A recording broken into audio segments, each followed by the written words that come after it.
shirin ka badan 2 toddobaad ka socday magaalada Burco ee gobolka Togdheer ayaa lagaga dhawaaqay sanadii 1991 gobolada waqooyi inay ka goosteen dalka Soomaaliya intiisa kale.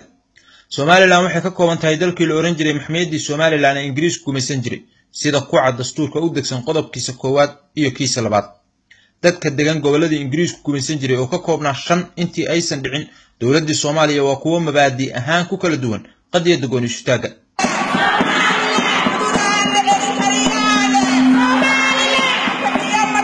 waqooyi galbeed iyo Togdheer ayaa si weyn looga taageeraa in Somaliland noqoto dal madax bannaan halka Awdal Sool iyo Sanaag ay doonayaan in laga sii mid ahaado Soomaaliya.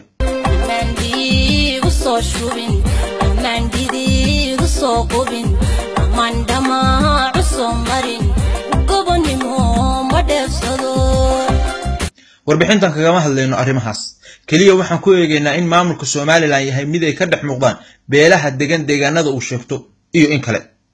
Isaaq, Samaroon, Ciise, Dhulbahanta iyo Warsangeli ayaa ah beelaha ugu deegaanka ballaaran dhulka Somaliland walow ay jiraan kuwo kale oo tiro badan.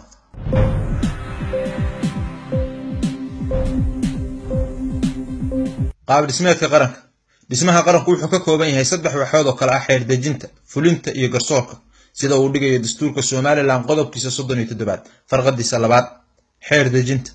xeer dejintu waxay ka kooban tahay 2 waaxood oo kala ah golaha wakiilada iyo golaha guurtida waxaase awoodda badankeeda leh wakiilada. Cabdiraxmaan Maxamed Cabdullaahi Ciro waa gudoomiyaha golaha wakiilada halka Saleebaan Maxamuud Aadan uu yahay gudoomiyaha golaha guurtida labaduba waxay ka soo jeedaan beesha Isaaq. xubnaha baarlamaanka Somaliland oo ka kooban 82 ayay beeluhu u kala heleen sidan: Isaaq 57, Samaroon 13, Ciise 1, Dhulbahanta 6, Warsangeli 4, Fiqishin 1. si dastuurka wax looga bedelo waa inay soo jeediyaan 3 meelood oo meel ka mid ah tirada guud ee golaha wakiilada taasoo u dhigan 28. Samaroon, Ciise, Dhulbahanta, Warsangeli iyo Fiqishin oo mar kale isku daro leh xubno dhan 25 ma soo jeedin karaan sidii dastuurka wax looga bedeli lahaa xataa haddii ay isu kaashadaan. xildhibaanada beesha Isaaq waxay ansixin karaan ama diidi karaan mooshin iyo xeer kasta oo golaha wakiilada la hor keeno si kasta oo ay u diidan yihiin xubnaha ka soo jeeda beelaha kale sababtoo ah waxay haystaan aqlabiyad buuxda.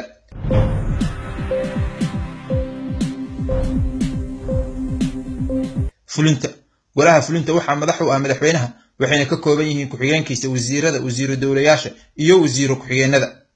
madaxweyne Axmed Maxamed Maxamuud Siilaanyi oo dabcan ka soo jeeda beesha Isaaq ayaa hogaamiya waaxdan. ugu yaraan 70% ka mid ah xubnaha golaha wasiiradu waxay ka soo jeedaan isla beeshaas oo iyadoo haysata wasaaradaha ugu miisaanka culus sida maaliyadda oo la miisaan ah 4 wasaaradood.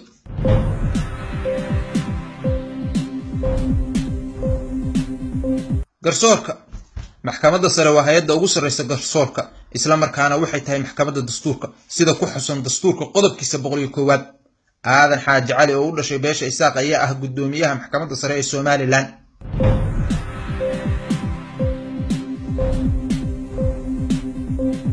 nidaamka siyaasadeed qodobka 9aad ee dastuurka farqadiisa koowaad ayaa u dhigan nidaamka siyaasadeed ee jamhuuriyadda Somaliland waxa saldhig u ah nabad, talo wadaag, dimuqraadiyad iyo hanaanka xisbiyada badan. farqada 2aad ee isla qodobkaas ayaa lagu jaangooyay tirada xisbiyada 3 halka farqada 3aad lagu yiri waxa reeban in xisbi lagu dhiso goboleysi iyo qabyaalad.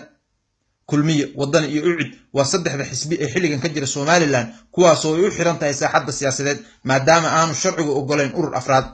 Muuse Biixi Cabdi Kulmiye, Cabdiraxmaan Maxamed Ciro Wadani iyo Faysal Cali Waraabe ucid ayaa gudoomiyayaal ka kala ah 3daas xisbi dhammaantood waxay ka soo jeedaan beesha Isaaq.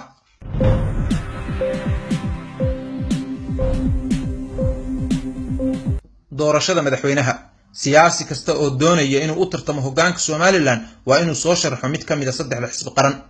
doorashooyinka madaxtooyada ee dhawaan la filayo inay ka qabsoomaan Somaliland 3 xisbi waxa ugu kala sharaxan jagada madaxweynaha Jamaal Cali Xuseen ucid, Muuse Biixi Kulmiye iyo Cabdiraxmaan Ciro Wadani dhammaantood waxay ka soo jeedaan beesha Isaaq taasoo ka dhigan in beelaha kale aysan u tartami doonin jagada madaxweynaha.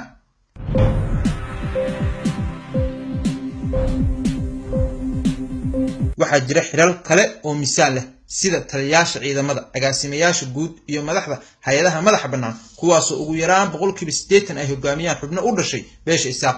muhiimadda warbixintani ma ahayn in aanu ku eegno dhammaan xilalka maamulka Somaliland taas bedelkeeda waxaanu diiradda ku saaraynay xilalka muhiimka ah ee tiirarka u ah maamulka sida uu qabo dastuurku.